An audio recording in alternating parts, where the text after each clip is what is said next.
Hello everyone, welcome to Kamat Astrology, and today we will talk about the mystic 12th house in Vedic Astrology, which is also known as the house of liberation, salvation, Moksha. Om Shri Ramaya Namaha. So now in the natural zodiac belt, the 12th house is the house of mean, and for an Aries ascendant or Mesh Lagna, this is the house of moksha, liberation or salvation. Similarly, if you are born with say the Mithun Lagna, the house before that, that is the sign of Taurus, would be your 12th house, and that would signify moksha, liberation and salvation for you. But tell me, is it really easy to get this moksha, liberation or salvation? Let me tell you, it is not an easy process. It is a very difficult process and requires many lifetimes for us to get moksha. Now, one question you may have in your mind is, why is the 12th house known as the moksha house? The first house is known as the lagna or the ascendant, and it is your first point of contact with the earth. And the 12th house is the last house, which means it is the house of exit from the material realm. So if the 9th house represents the beginning of spirituality, the 9th house in this example is the sign of Dhanu, which is ruled by Jupiter. Okay? And it signifies dharma, wisdom, higher learning and spirituality. And the 12th house is the culmination or the ending point or the highest point of bhakti or devotion. Now if you see, the 12th house is fourth from the 9th house, that is 9, 10, 11, 12. You count 4 houses from the 9th house, you reach the 12th house. The 4th house from any house is the happiness gained from that house. Okay, why? Because the 4th house is the house of mental peace. It is the house of happiness, and therefore the 4th house from the 9th house is the happiness that you get from following spiritual practices. It is the real happiness that your soul derives by engaging in spirituality, by engaging in pursuit of God. And therefore, once you attain this real happiness, only then do you become eligible to get moksha. And this is what is the real meaning of the 12th house. Okay, it is the house which gives you salvation and liberation and release from the bondage of life and death, and therefore it is known as the moksha house. So if Ketu is placed in the 12th house, it is a strong indicator of moksha, because Ketu takes away the significations of the house in which it is placed. So it will take away all the material things from you and liberate you and take you closer to God. But normally what we are taught is the 12th house is the house of loss. Okay, it is the house of expenses. Now this is not wrong, this is absolutely correct. It is the house of loss, it is also the house of expenses. Why is it the house of loss? It is 12th from the first house. The first house represents your body. It represents all the material things that your body desires. Okay, and therefore the 12th house is the loss of all material things, and in this sense it is the house of loss or expenditure. Now when we talk about loss or expenditure, it is not just the loss of money. Okay, it could mean many things. It could mean the loss of happiness, the loss of patience, the loss of property, the loss of a loved and dear one. Okay, so any kind of loss is seen from the 12th house. The 12th house from any house denotes the loss for that house. For example, the 12th house from the second house is nothing but the first house, and therefore the first house denotes the loss of the second house. Now what is second house all about? It is about family, it is about wealth, it is about the food we eat, it is about our speech. Okay, so and what is the first house? The first house is your body. So if your body itself is not there, what will you do with the wealth? What will you do with the food, etc.? Okay, so the first house is the loss of the second house because it is 12th from the second house. Similarly, the 8th house is 12th from the 9th house, and therefore it is the loss of the 9th house. Okay? If 9th house represents good fortune, 8th house represents misfortune. It represents accidents, it represents sudden events, and therefore it is the loss of good fortune. So this is the basic concept of the 12th house of loss. Now what else does the 12th house from your lagna decide? Okay, it is also the house of isolation, it is the house of hospitalization. Okay, it is the house which represents imprisonment. Now why does it represent hospitalization? The lagna represents your body, and if your body is, say, afflicted with a critical disease, what happens? You will be obviously hospitalized. Okay, you will be isolated from the rest of the world, and you will be just occupying a bed in a hospital. So it is the house of hospitalization. It is also the house which represents monasteries, temples, spiritual places, isolated places. Why is this so? Because it is the happiness derived from the 9th house. Okay, and when you are in a temple, when you are in a spiritual place, and when you are actually spiritually elevated, you will derive happiness from such places. Okay, so it is also the house which represents temples, monasteries, and other isolated places. It is also the house of sleep, it is the house of bed pleasures. Why is this so? The 6th house is the house of service. Okay, it is the house where you have to work hard. It represents your day-to-day struggles. And the 12th house is diametrically opposite the 6th house. That is, it is 7th from the 6th house, and therefore it represents the opposite of the 6th house. So when you come home after working hard in an office, what do you feel like? You feel tired and you feel like sleeping. Okay, and this sleep or this bed pleasure is represented by your 12th house. The 12th house represents the subconscious state. It is the realm beyond the material world. Okay, and therefore it represents our subconscious mind. It represents the dreams that we see.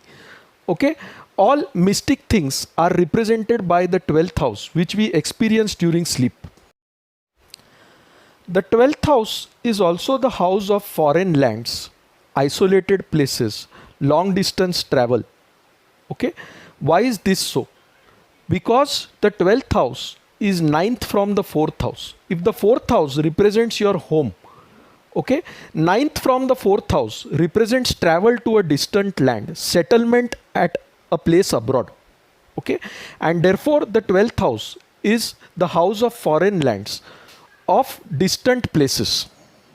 Now whenever a planet is placed in the 12th house, okay, that planet is going to cause some type of loss to you during its Mahadasha, Antardasha, or during its transit through the 12th house. The kind of loss this planet is going to cause to you depends on the houses it rules in your horoscope. So the next question is, how can we reduce these losses? See, it is a planet placed in the 12th house. Okay, and therefore it is definitely going to cause some loss. Similarly, if the 12th lord is placed in a particular house, it is again going to bring some kind of loss to the house where it is placed. So before the planet causes a loss to you, what you can do is, you can donate articles related to that planet to the poor people. Okay, you can do some kind of service to the society to control those losses. So our scriptures say that at least 1/5 of the amount that you earn each month, that needs to be used for the welfare of the society. Okay, so if you are earning say 10 lakhs, 1/5 of that is 2 lakhs. Okay, so 2 lakhs per month, if you are earning 10 lakhs per month, has to be used for the welfare of the society. So by doing this kind of charity, this kind of service, you are actually doing a yajna. What is a yajna actually? Okay, yajna means not just giving away money to someone or giving food to eat to someone. Okay, it is not something I do whenever I like to do. Okay, yajna in reality means giving away something which you really like. Okay, and in a sense it means giving away the bad habits that you have. For example, if you are addicted to drinking alcohol, okay, stop drinking alcohol. That is a kind of yajna where you are controlling yourself. If you have carnal desires, okay, if you are addicted to carnal things, then stop doing those things. That is also a yajna. Now, does God really require your money? See, God is Lakshmi Pati. He already has all the wealth with him. He does not require your money. He only sees your bhava. That is the feeling with which you love him. Okay?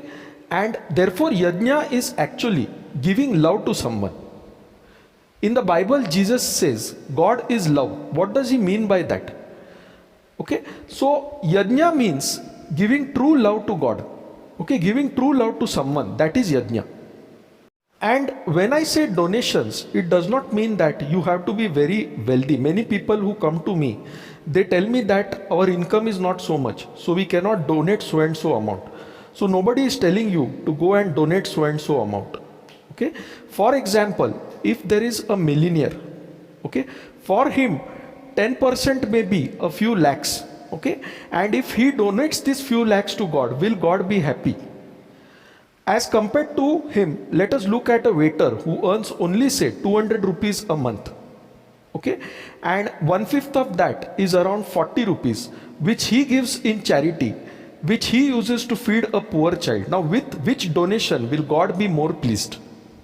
Now, if you compare the amount, the waiter has given only rupees 40 away, whereas the millionaire may have given a few lakhs away. Okay, but God will be still more pleased with this waiter, because he is doing this with full devotion. Although he has lesser amount with him, he is using a portion of that amount to feed the poor person with full devotion, with full bhakti, with full love for God. Whereas the millionaire may be engaging in philanthropy just to gain tax benefits or just to show the world that he is very generous. Okay, so that is not the right spirit. You can control the losses of the 12th house only when you do donations with full bhakti, with full love for God. Okay, and what is the highest donation? Suppose Jupiter is placed in the 12th house. Okay, the highest donation which Krishna talks about is the donation of knowledge, teaching the divine knowledge to the world. Okay, so when Jupiter is placed in the 12th house, try to teach divine knowledge to others. Okay, try to teach scriptures such as Bhagavatam, such as astrology, etc. to others, and that is the greatest donation, because you are giving away the knowledge of God to others, the knowledge of spirituality to others. Similarly, when Saturn is placed in the 12th house, try to help the laborers, try to help the leprosy patients, try to help the beggars with whatever charity you can do. Okay, because Saturn represents the poor people. He represents the masses. When Venus is placed in the 12th house, okay, try to serve old age homes, try to serve women, do charity to women, etc. Okay, and that will help you. Similarly, when Moon is placed in the 12th house, try to do charity to mother-like figures, okay, to old age homes, etc. And whatever charity you do it with full devotion. Don't do it with the feeling that you are going to lose something. Okay, do it with full bhakti, give it with full love for God, and only then the 12th house losses will be controlled. Now, when Rahu is placed in the 12th house, generally it makes you associated to foreign lands, or it gives you a foreign settlement in a distant foreign country or a distant place. Okay, in this case, monetary donations may not help so much. See, Rahu represents our addictions. Okay, so if you are addicted to some substances such as alcohol, cigarettes, etc., try giving up those bad habits. Okay, and then the losses which Rahu is going to give to you, those are greatly curtailed. Now, one more thing I want to bring to your notice is that For women, whenever malefic planets are placed in the 12th house, say Mars and Rahu is placed in the 12th house, it represents some kind of danger. Okay, because 12th house is the house of bed pleasures. Okay, and therefore women with such malefics placed in the 12th house, they need to be very careful when they interact with men, when they get into relationship, because these can turn into violent, life-threatening relations also in some cases. So don't trust anyone, be very careful when you are entering into relationships. Similarly, for men who have malefic planets such as Mars and Rahu in the 12th house, okay, be very careful when you are dealing with women. Okay, because you may get landed into trouble due to false allegations, and you may also get into jail because of these things. So when malefics like Mars, Rahu, etc. are in the 12th house, we need to be a bit careful with our relationship with the opposite sex. Now, what happens if Ketu is in the 12th house? Generally, it will try to move you away from the world. Okay, it will make you disinterested in worldly things. Okay, and it will make you completely engaged in spiritual discourses, spirituality, etc. So for Ketu to control the losses done by Ketu in your material life, okay, you need to feed stray animals such as dogs, etc. Okay, and that makes Ketu a benefic. Okay, so the losses which Ketu gives, they would still be controlled once you start doing these things. If Mars is in the 12th house, okay, then try giving up your aggressive habits. Okay, try giving up your anger, your aggression. Okay, engage in donating blood in hospitals, etc. Okay, and that will help you in a big way. So friends, this is my analysis of the 12th house, which is also known as the Moksha Bhava, what the planets placed in the 12th house signify, and how you can control the losses that may occur during the dasha of the 12th lord or due to a planet placed in the 12th house. So friends, if you like this video, please mark it as liked on YouTube. You can reach out to us through our website astroseva.tripod.com or by emailing us at astrosevaworld@yahoo.com. So friends, we'll see you soon shortly with another video. Till then, bye. Take care.